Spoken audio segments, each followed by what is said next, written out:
Słuchajcie, mamy taki szybki rzut oka na nowe Renault 4 dzięki Jackowi. Ponownie nas odwiedził. Na jego potrzeby ten samochód bierzemy na podnośnik i wrzucamy nasz komentarz, a dzięki temu Jacek pozwolił mi też zajrzeć. No i muszę Wam powiedzieć tak, mamy samochód, który został zaprojektowany jako elektryczny, a mimo wszystko wciąż mnóstwo dziedzictwa spalinowego. Przede wszystkim mamy takie podejrzenie, tu z Jackiem o tym rozmawialiśmy, że mamy dwa obiegi cieczy chłodzącej. Ten obieg służy do chłodzenia baterii i silnika chyba w tym wypadku jednego. Natomiast tutaj mamy dodatkowy obieg do komfortu kabiny, czyli mamy coś, co jest takim dziedzictwem niepotrzebnym samochodów spalinowych, czyli mamy obieg cieczy, który jest podgrzewany grzałką i nawiew dopiero to ciepłe powietrze odbiera z tej cieczy i wtłacza nam do kabiny, wtedy kiedy jest taka oczywiście potrzeba. Mamy coś takiego na przykład w trojaczkach, to tak przy okazji, czyli samochodach, które mają już swoje lata. Ponadto oczywiście standardowo moja uwaga taka, że nie ma tego franka. Tutaj jednak znalazłoby się jakieś miejsce, myślę, że spokojnie kable by się tutaj zmieściły. Jakbyśmy pociągnęli tą płaszczyznę tutaj do końca i podnieśli do góry, to przynajmniej mam miejsce na kable. Kwasowy akumulator, come on. Sporo takich właśnie dziedzictw, tych puszek, wszystkich bezpieczników i tak dalej. To wszystko jest duże dziedzictwo właśnie motoryzacji spalinowej, no ale powiedzmy, że Renault akurat ma z czego tu korzystać. Duża ilość przewodów wysokiego napięcia, bardzo widocznych i bardzo łatwo z jednej strony dostępnych, co jest i dobre i złe. Ja rozumiem, że raczej producenci nie zakładają, że ktoś będzie to często serwisował. Umieszczenie, tutaj mamy ładowarkę pokładową i konwerter DC do DC, który normalnie, jak wiecie, w Tesli, to tam Wam pokażę. Tu mamy te nasze tony baterii. W tym penthouse u góry znajduje się cały ten zestaw, czyli to jest w baterii. Dobra rzecz jest taka, że port ładowania mamy w tym miejscu. Przy okazji, oczywiście CCS-ik. Później Jacka zapytam, jak to z prędkością ładowania. Samochód ma bardzo fajną bryłę. Jest większy od Renault 5, także to znowu ta francuska logika. Renault 4 jest większy od Renault 5. Ja bym to inaczej zrobił, no ale powiedzmy jest jak jest. Zawsze tak było w Renault? Znaczy zawsze czwórka była większa. A, to ja nawet nie wiedziałem. Nie jestem specjalistą w dziedzinie Renault. Drzwi się otwierają bardzo fajnie. Dosyć szeroko. Wsiada się komfortowo. Samochód nie jest ani niski, ani wysoki. Jest pośredni. No jest jednak małym cały czas pojazdem. Mimo iż jest większy od Renault 5, jest wciąż mały. Ma manualnie już ustawiane siedzenia. No to jest trochę na minus jego. No i ma to, czego ja nie lubię najbardziej. Patrzcie, co tu się dzieje. Po prostu wsiadam jak do jakiegoś promu kosmicznego z lat 80. Manetka i pełno guzików. Po prostu jest to dla człowieka, który się już przyzwyczai po pewnym czasie do korzystania z tej funkcjonalności ekranu, wsiadanie do czegoś takiego, gdzie znajduje się taka ilość guzików, jest wstrząsające. I dodatkowo przypominam, że każdy taki guzik oznacza kabelek i wiązkę, która idzie do jakiegoś modułu i tam musi się znajdować moduł, który będzie tą funkcją zarządzał. Dodatkowo te funkcje są w większości przypadków dzięki też piktogramowi na stałe przypisane. Co to oznacza? Oznacza to, że nie możemy tej funkcji przenieść na ten guzik. Ta funkcja zawsze zostanie w tym guziku. Kiedy w ekranie, który przy okazji przy dotyku się nie wybudza, muszę tutaj u góry... A, muszę włączyć aż? Power. Guzikiem oczywiście. Tak. A, dobrze, super. Widzicie? Tutaj guzik mamy od góry do włączania ekranu. Ekrany robią akurat pozytywne wrażenie, ale to dlatego, że też jesteśmy w ciemnym pomieszczeniu, więc nie jestem w stanie się wypowiedzieć, jak to wygląda wtedy, kiedy jedziemy, jak jest ciemno. Natomiast fajnie, bo mamy dwa.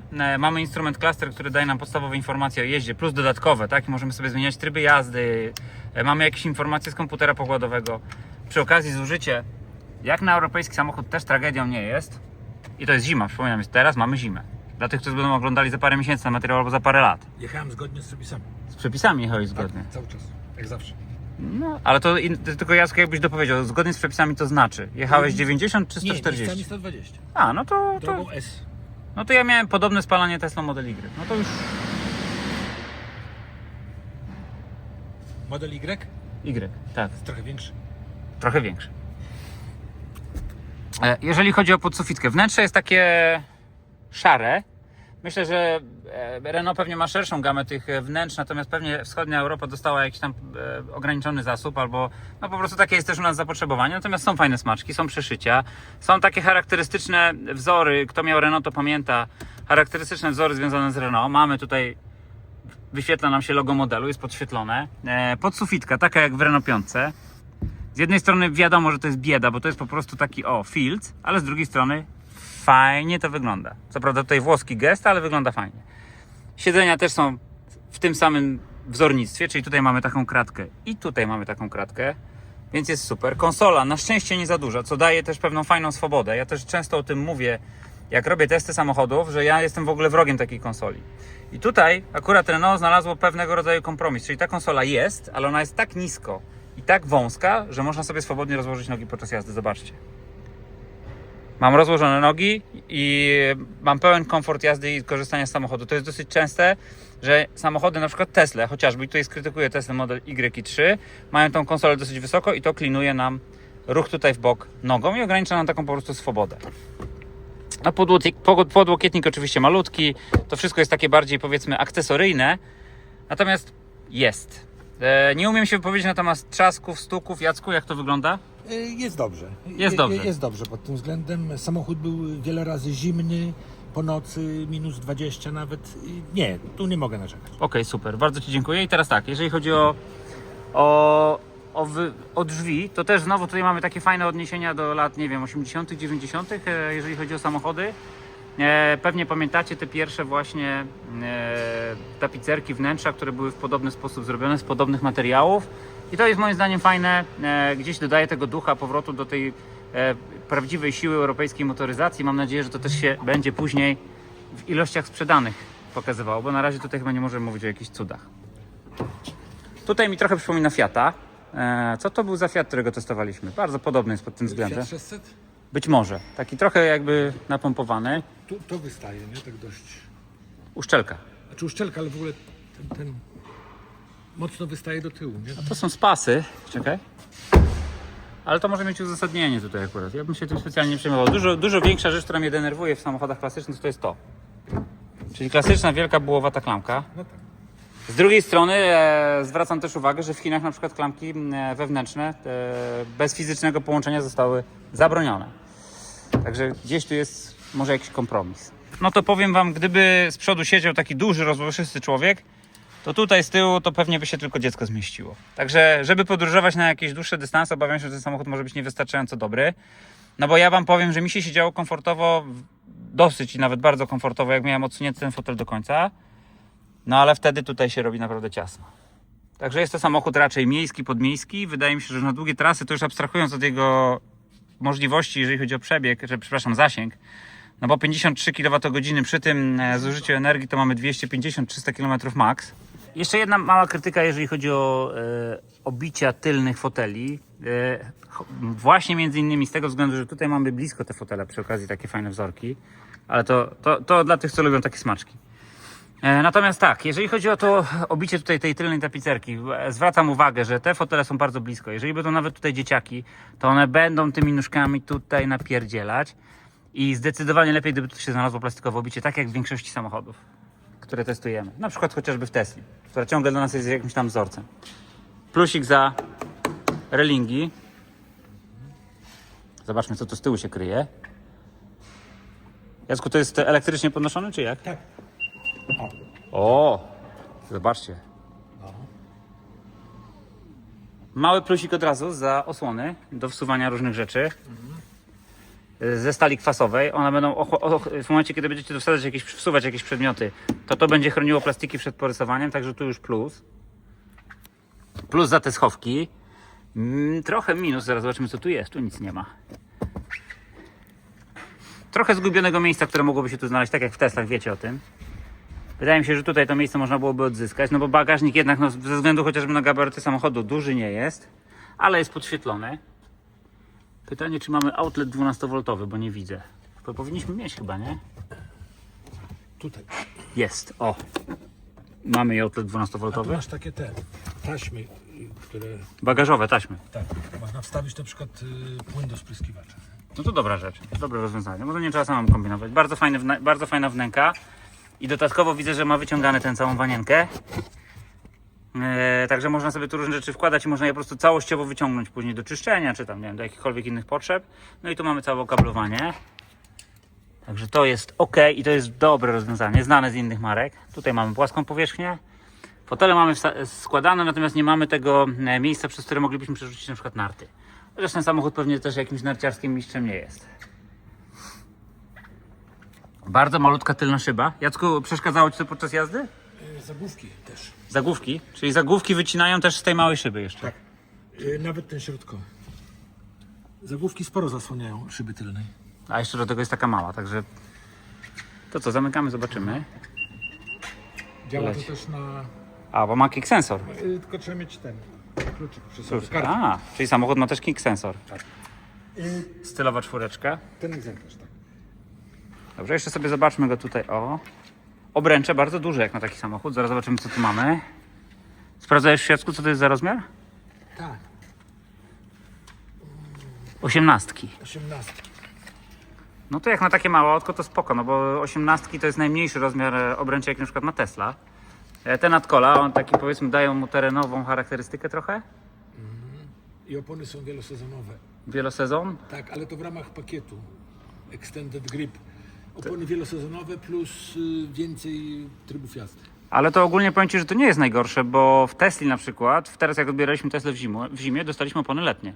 Ze względu na to, że Tesla może Ci sprzedać tylko samochód, który uzyskał homologację. Na letnich oponach. Dokładnie tak. Jacek coś mi pokazał, dobrze, otwieramy. Tak. I muszę Wam powiedzieć, że jestem w szoku, bo myślałem, że tutaj będzie jakieś zabezpieczenie. Dobra, Jacku, pójdź w dół, a ja będę próbował zatrzymać to.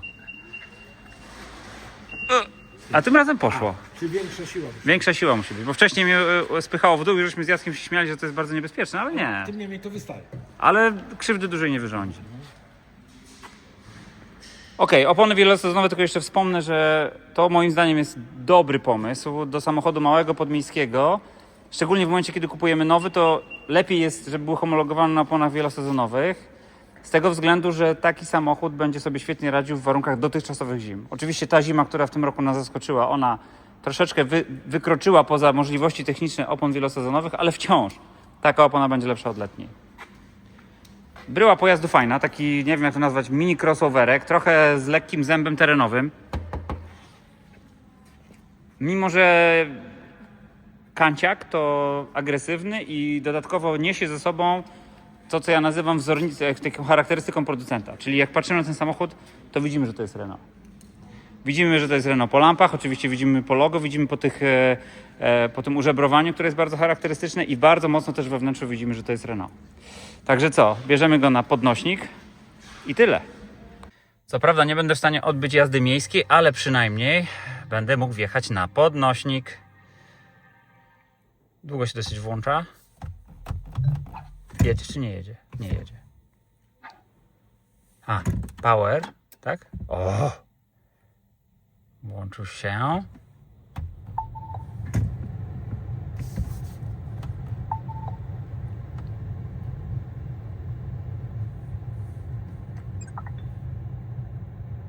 Trochę skomplikowane, ale jest drive, udało się.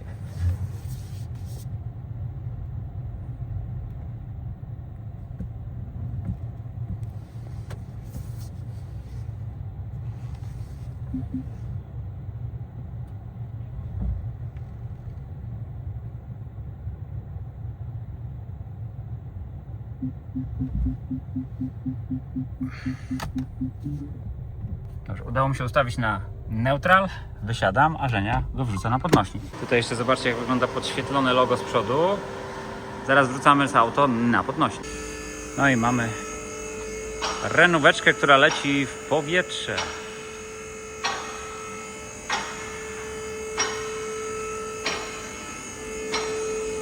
Tutaj pewnie jeszcze są miejsca do dodatkowego oświetlenia dla jakiejś bardziej wypasionej wersji. O, ale daje po oczach.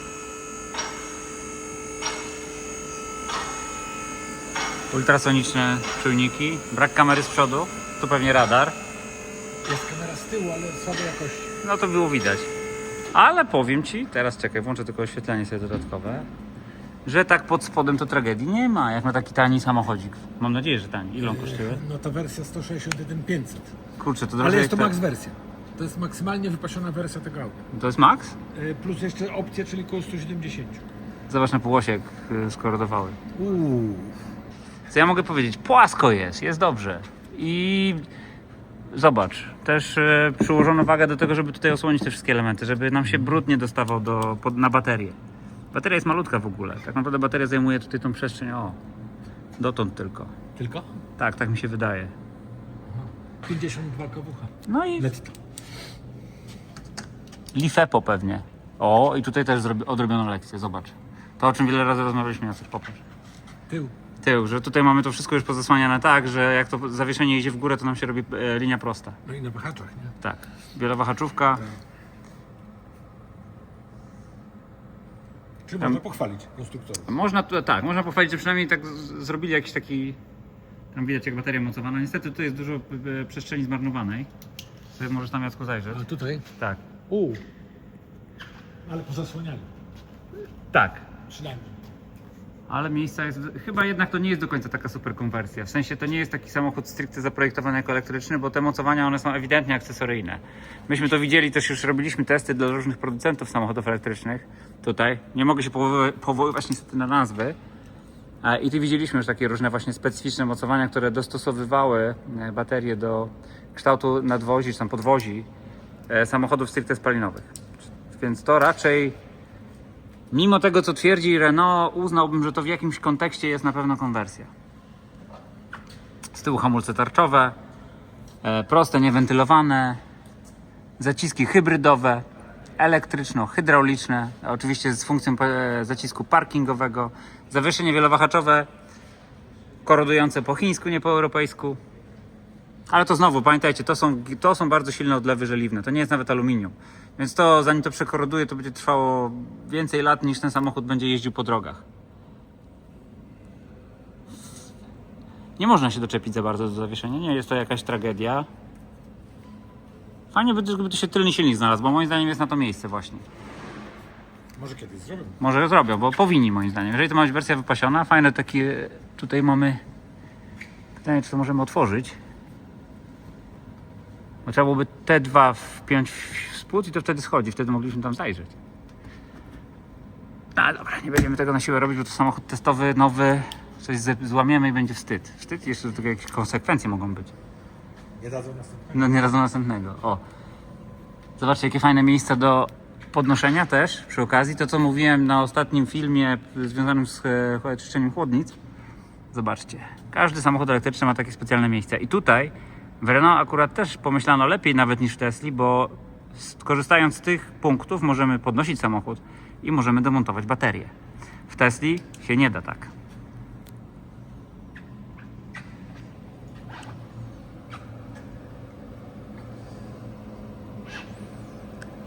Z przodu kolumny MacPhersona.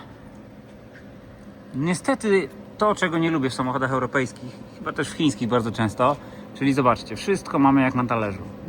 Wszędzie do tych rzeczy, czyli do przewodu wysokiego napięcia, do wtyczek, dostaje się syf, co na pewno nie pomaga, aczkolwiek tutaj trzeba powiedzieć, że Francuzi postarali się to dużo lepiej zasłonić niż na przykład, nie wiem, Chińczycy w niektórych swoich samochodach. Ciekawi mnie, dlaczego te półosie są takie mocno skorodowane. Dziwne. Aż tak skorodowanych półosi to chyba nie widziałem nigdy w nowym samochodzie. Ciekawe. Wyglądają naprawdę jak jakiś wykopek z II wojny światowej. Przednie tarcze też nie za duże, ale wentylowane chociaż. Czyli mamy tutaj wentylację wewnętrzną. I solidne zaciski? No solidne. Proste, ale solidne. Duże takie. Wahacze przednie, dolne, trójkątne. Z wymiennym. Na siłę jak się ktoś uprze oczywiście, bo to już w ogóle nie ma sensu technicznego i finansowego, ale można wymieniać te stworznie, widać. Z drugiej strony co mamy? Z drugiej strony mamy dokładnie to samo. Niestety nie jestem w stanie dojrzeć i nie dojdę do tego, czy te połosie są umieszczone symetrycznie, czy asymetrycznie. Nawet po pochyleniu główek w sumie ciężko to powiedzieć. Ale zupełnie szczerze powiem, zakładam, że samochód jest raczej komfortowy do jazdy. Potwierdzasz, Jacku? Tak. I całkiem fajnie się prowadzi. To nawet zaskakująco do przodu. A to przód napęd w zimie to akurat zawsze był fajny. Syrena była przód napęd? Oczywiście. O, Każda. no. Tylko inny silnik miała. No, dużo inny. Okej. To cóż, ja dziękuję Jackowi. Zaraz z Jackiem też dla niego trochę komentarzy wrzucimy do tego samochodu i lecimy w dół. Dobrze, słuchajcie, posunęliśmy się daleko i otworzyliśmy tą klapkę. żeby zobaczyć, co tam się dzieje. Zobaczcie tu przy okazji, jeszcze doświetlę tą powierzchnię, bo tam jest bardzo duża przestrzeń pomiędzy baterią a płytą podwozia. Natomiast tutaj mamy takie klapki rewizyjne, sprytnie pomyślane do ustawienia zbieżności zawieszenia. Nawet Żenia przyszedł i powiedział, że to jest bardzo dobre rozwiązanie. Także jak będziecie chcieli kiedyś ustawić zawieszenie w Renault 4, jak już będzie po gwarancji, to zapraszamy do EV Repair. Czas więc przejść do parametrów technicznych testowanego egzemplarza, co robimy zresztą na każdym teście, albo przynajmniej staramy się. No i tutaj zaczniemy oczywiście od parametrów wielkości pojazdu. Długość całkowita to 4 metry 14 cm, czyli nie jest to wcale mały pojazd, mimo tego, że na taki wygląda. Szerokość całkowita to 1,80 m, wysokość 1,55 m, a rozstaw osi, który nadaje zresztą mu bardzo fajną, charakterystyczną sylwetkę, to aż 2,62 cm. Maksymalna masa pojazdu, oczywiście w zależności od wersji, o czym będziemy trochę mówić zaraz, wynosi lub 1980 kg lub 1895, jak się zapewne domyślacie, zależy to od baterii. No i teraz właśnie płynnie przejdziemy do właśnie wersji pojazdu. Pojazd występuje w 3 wersjach. Najbardziej podstawowej, która nazywa się Evolution, troszeczkę bardziej zaawansowanej Techno i najbardziej wypasionej Iconic. My testowaliśmy to najbardziej wypasioną, więc tutaj na niej się skupię, natomiast muszę zaznaczyć różnice cenowe. Ta najtańsza wersja zaczyna się od 132 000, a ta wersja najbardziej wypasiona zaczyna się od 161 500 zł i przypominam, w jakim świetle ją to stawia w porównaniu do Tesla Model Y. Ta wersja najbardziej wypasiona dysponuje silnikiem o mocy 150 koni mechanicznych, czyli około 100 kW, a maksymalny moment obrotowy to 245 Nm, jak zawsze oczywiście przypomnę, dostępnych od samego dołu. Samochód napędzany jest na przednią oś i dysponuje baterią o pojemności 52 kWh. Moc ładowania AC to standardowe 11 kW, a moc ładowania DC niestety tylko 100 kW. Prędkość maksymalna jest ograniczona zaledwie do 150 km, a przyspieszenie w tej najbardziej wypasionej wersji od 0 do 100 km na godzinę wynosi 8,2 sekundy. Wszystkie wersje są posadzone na kółkach 18-calowych.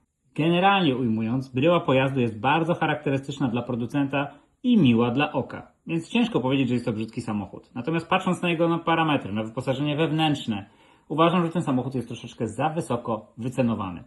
Wracając jeszcze na chwilę do wersji podstawowej, czyli do wersji Evolution, tam bateria to zaledwie 40 kWh, a ładowanie DC tylko 80 kW. Silnik natomiast ma tylko 120 koni mechanicznych. Pytanie zatem do Was. Czy ten samochód będzie w stanie namieszać? Czy ten samochód będzie się dobrze sprzedawał? I czy francuska wersja europejskiej motoryzacji podnosi się z kolan? Dziękuję Wam za oglądanie i bardzo liczę na Wasze subskrypcje, bo Wasze subskrypcje powodują, że chce mi się jeszcze ciężej pracować. Dziękuję, trzymajcie się, cześć.